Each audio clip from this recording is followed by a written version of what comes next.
This is indeed Radio Saltire at lunch, and we're going to be devoting most of this second hour of the programme to Scottish adoption and Adoption Week, which is this week here north of the border. We're joined in the studio by two guests who we're going to be talking to now, and they are David McGregor and also Julie Arbuckle. And I did look at my notes just to make absolute certain that I got the names right there. Anyway, good afternoon to you both. Good afternoon. Hi there, how are you doing? Good, thanks. Yeah, good, thanks. That's great. Thanks for joining us. I'll just see if I can sort these microphone levels out. I appear to be a little echoey, but you two appear to be fine. Oh, right. Maybe someone's trying to sabotage me, I don't know. It's not us. It's not you, no, don't worry. But anyway, yes, thanks very much for joining us. And as I stated, this is Adoption Week this week. I think we'll start by, if you would like to both just explain your roles within Scottish adoption, just introduce yourselves to the listeners. Well, I'm in the family placement team in Scottish adoption. We have two main teams. We have an after adoption team and a family placement team. So it's my role to sort of recruit, prepare and support adopters. One of the other teams that Julie didn't mention was the marketing team. That'd be myself. I work in the marketing team and look after the website, social media, and organise the family fun events and things like that throughout the year. Fantastic. I was about to say, is that your department, marketing? Yeah. Yes. is that why you didn't mention it? Because Yeah, Dave is the marketing team. or just yourself. Yeah. Anyway, yeah, thank you very much for that. And I think we'll start with Adoption Week, looking more into what entails for this year's Adoption Week. I understand this is, of course, an annual week that takes place. As for this year, what are the main aims which you're hoping to cover, and what has been covered already for this year's Adoption Week?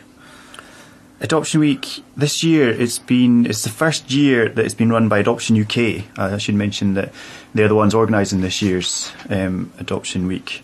Because last year Scottish Adoption had our own one, but this year it's gone nationwide, so it's the whole of Scotland this year.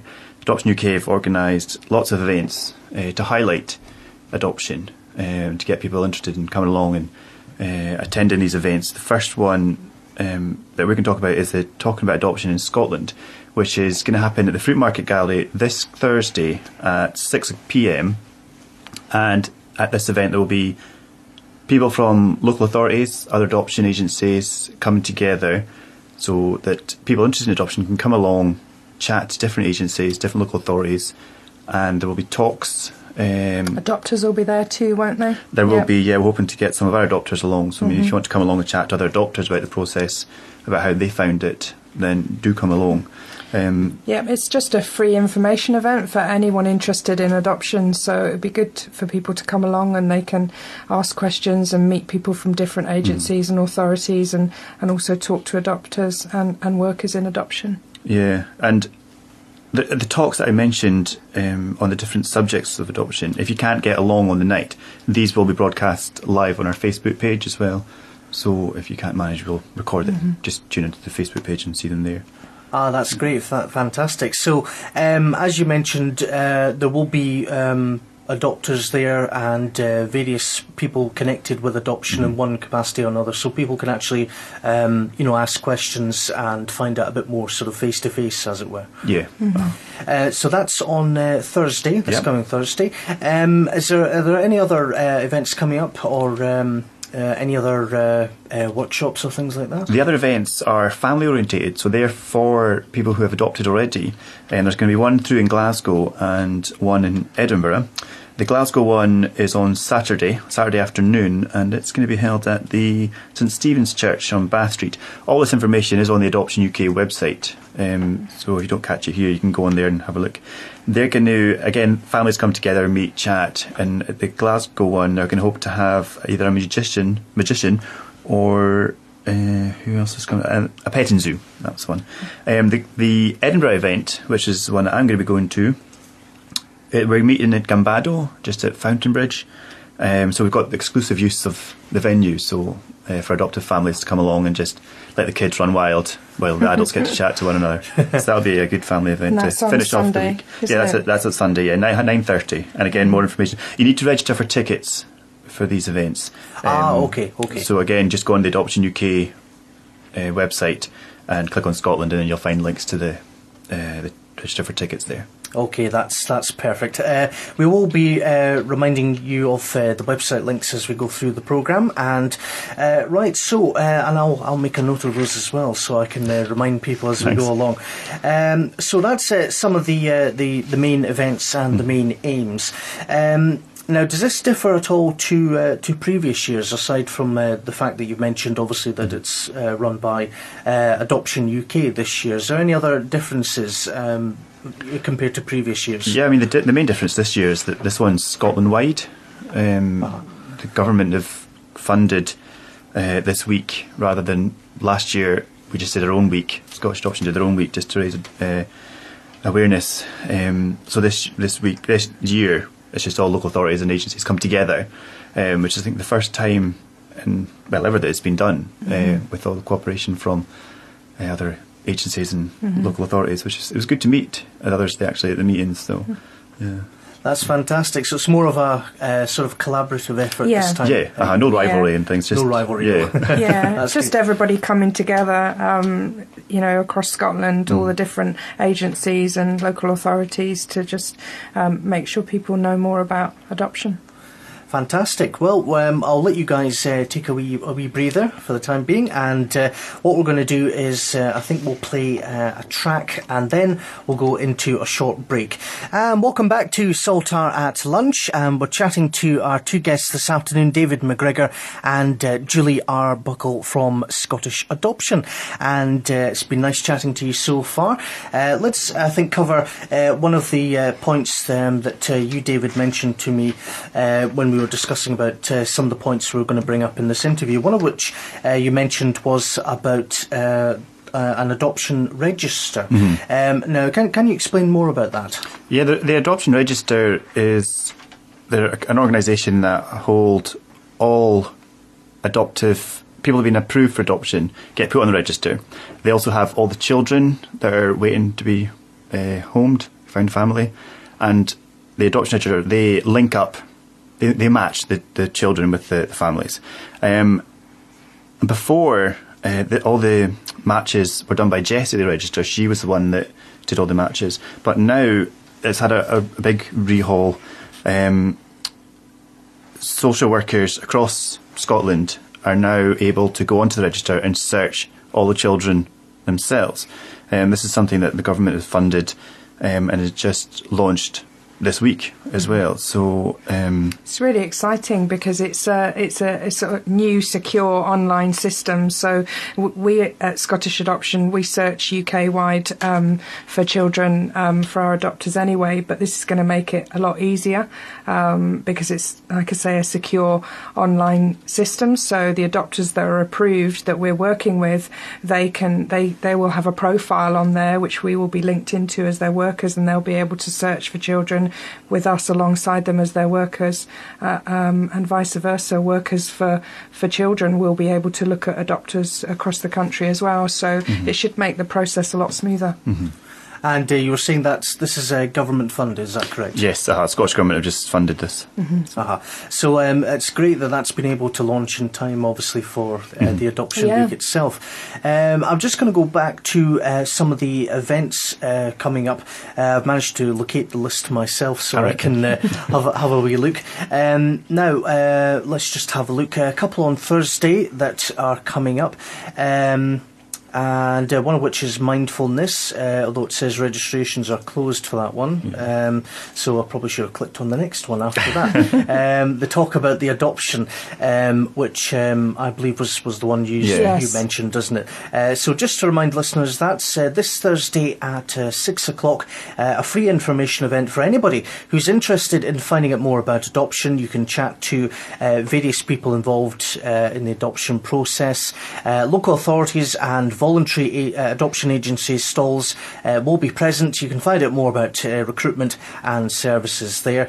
So that's at the Fruit Market Gallery, 45 Market Street in Edinburgh. And the second one that was mentioned was coming up on Sunday, the family event Soft Play, a free family event open to all adoptive families and foster carers, and the sole use of the Gambado's Soft Play Centre for the full 2 hours. I wonder how many adults will resist the temptation to actually join in, though, with a soft play. Yeah. But anyway, that's this Sunday from 9:30 to 11:30 in the morning, obviously. The location, Gambado, 124 Dundee Street, and that's in, it says Edinburgh here. Mm-hmm. That's right, yes. I thought it was Glasgow. I do beg your pardon. There's one on Saturday in Glasgow. There's one on Saturday in Glasgow. I'm glad someone knows what they're talking about. Obviously, I don't. But anyway, we'll round all that up at the end, and hopefully I'll have everything sorted in a row by then. Yes, so that's 2 events in Edinburgh on Thursday and Sunday, and one on Saturday. So, as I say, we'll round those up, hopefully in the right order at the end.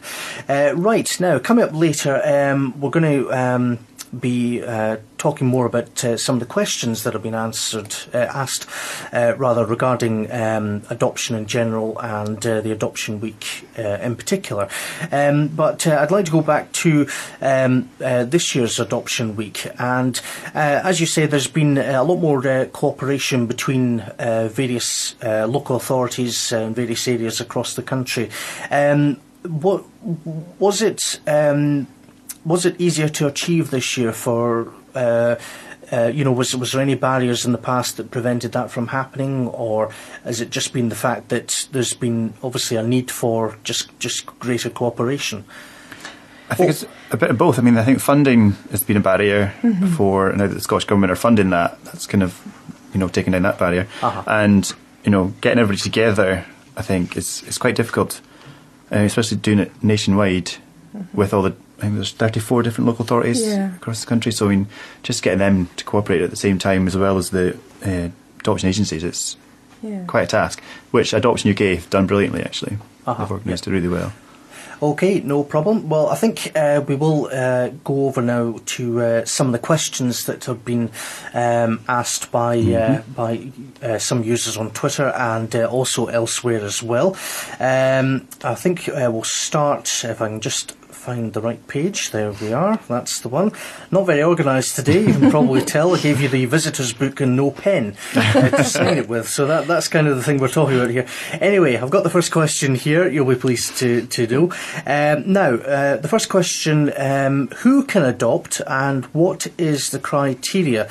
The person who posed that particular question described themselves as a single male asking, can he adopt? The short answer is yes. Single people can adopt, couples, people with children or without children. At Scottish Adoption, we're particularly keen to recruit LGBT adopters and BME adopters, as those groups are underrepresented in adoption as adoptive parents. So we are quite keen. But yes, I mean, the short answer is yes, whether you're in a couple or a single person, same-sex relationship, these aren't barriers to adoption. And the second question, what support do you provide once the child has been adopted? So looking more into the sort of of the initial post-adoption process. So what support can be offered there?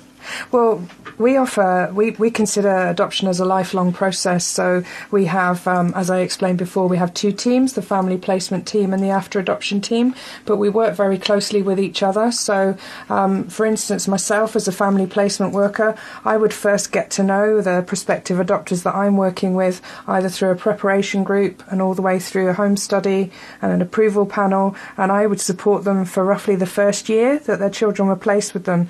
And it starts off with like weekly visits, and then it goes to fortnightly and monthly, but it really is dependent on the needs of the family, and it's quite flexible.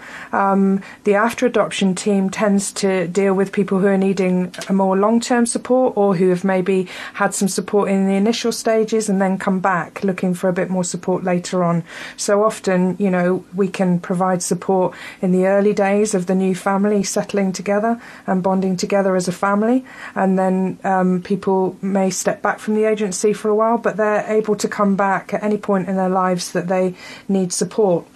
After adoption team, they do loads of really good work. They run therapy groups, they have groups for young people, they have a dad's group that they run, a single adopters group, and there's a whole therapy centre that does things like music therapy, art therapy, occupational therapy. So really people can dip into the support throughout the lifetime if it's needed.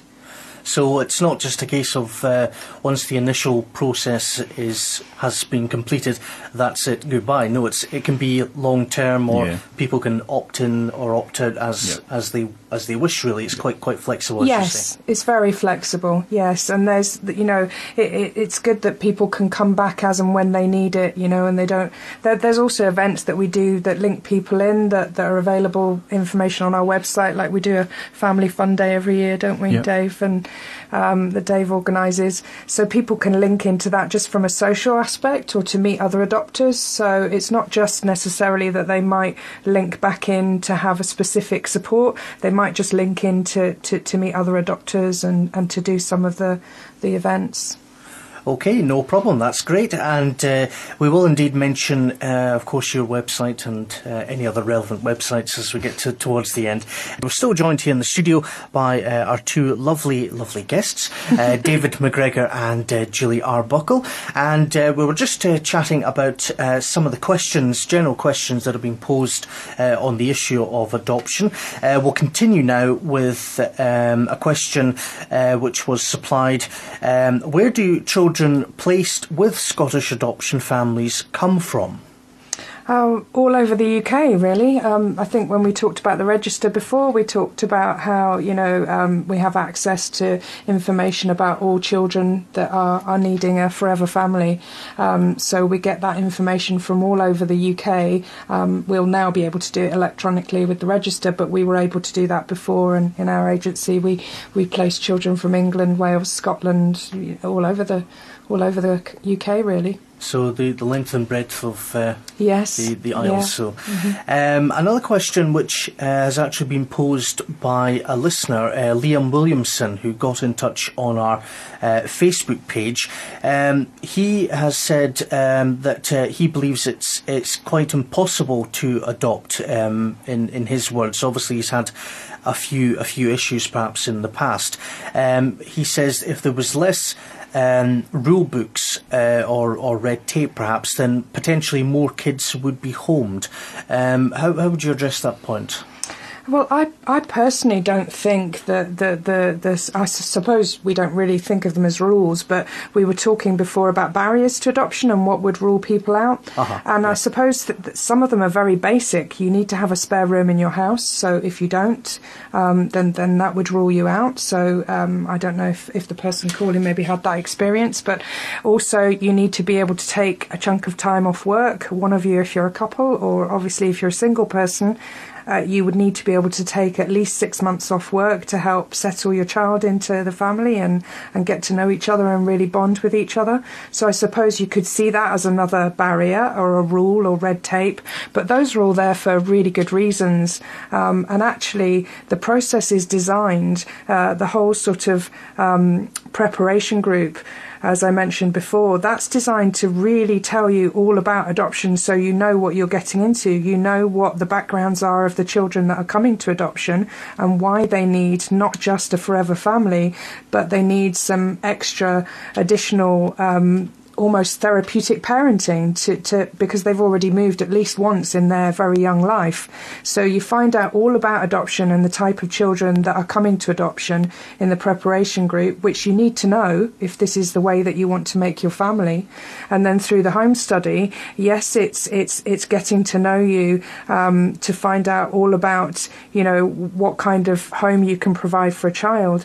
But that's not just to get you through the approval process. It's also because the worker that's doing that is going to go on to look for the right child for you, or more importantly, that you're the right parents for a particular child. So it's all about the matching together of people afterwards. So for me, those processes don't seem particularly, too long or too many rules.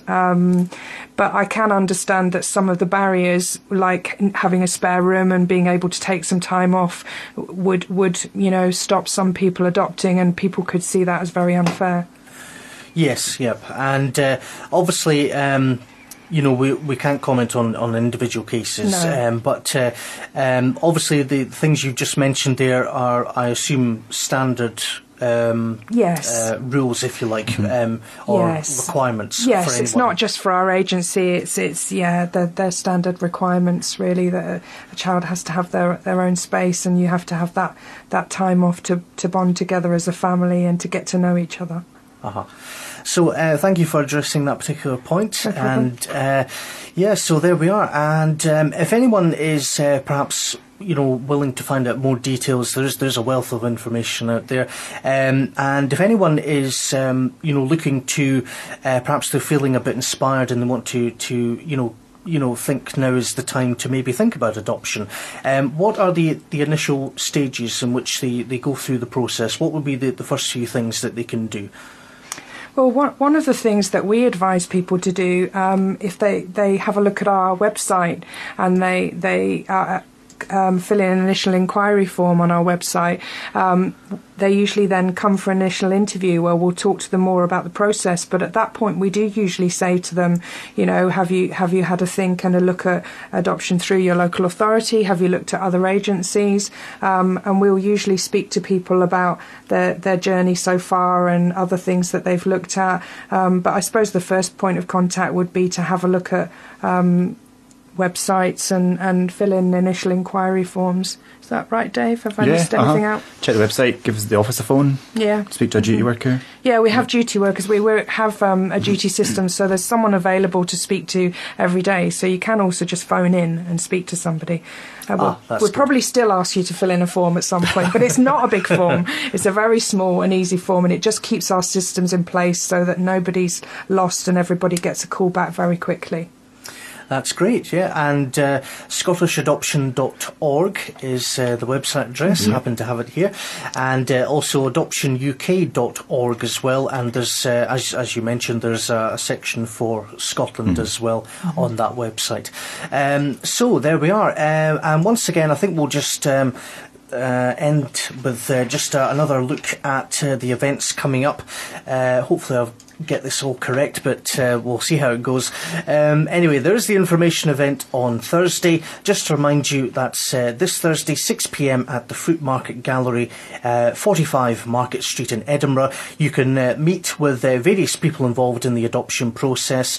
Local authorities will be present. Voluntary adoption agencies will be there too. You can find out about not just the initial adoption process, but also the post-adoption support. You can find out more. There's tea, coffee, cake available, and information packs as well.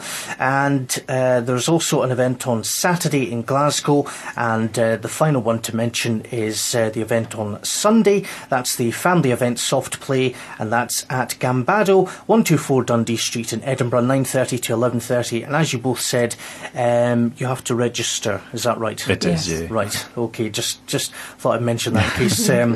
I don't want to mislead anyone. But there we are. And the adoption week running until this Sunday. So what's the next port of call for you both after this interview? Still a very busy week, of course. Yeah, we've got... Sorry, I put you on the spot a little bit there, didn't I? No, it's fine. Then we've got videos to put out online. There'll be fresh stories, new stories coming out. So every day there'll be something new on the website which people can go and look at and watch and listen to. Yeah, and I'm just back to the office to get on with my work. Back to the office, yeah, that's it. So there we are, and certainly what I'll do is I'll keep an eye on the website myself throughout the rest of Wednesday and Friday when I'm on air, and keep listeners updated with any events that'd be great. that, Thank you very much. that are mentioned. But in the meantime, thank you very much for joining me this afternoon. It's been great, and thanks for spreading the word about Adoption Week this year, and welcome back any time if there's perhaps Adoption Week next year, if there's anything sooner. That'd be great. We'd love to see you again. Thank you. Thanks for having having us. Yeah. No problem.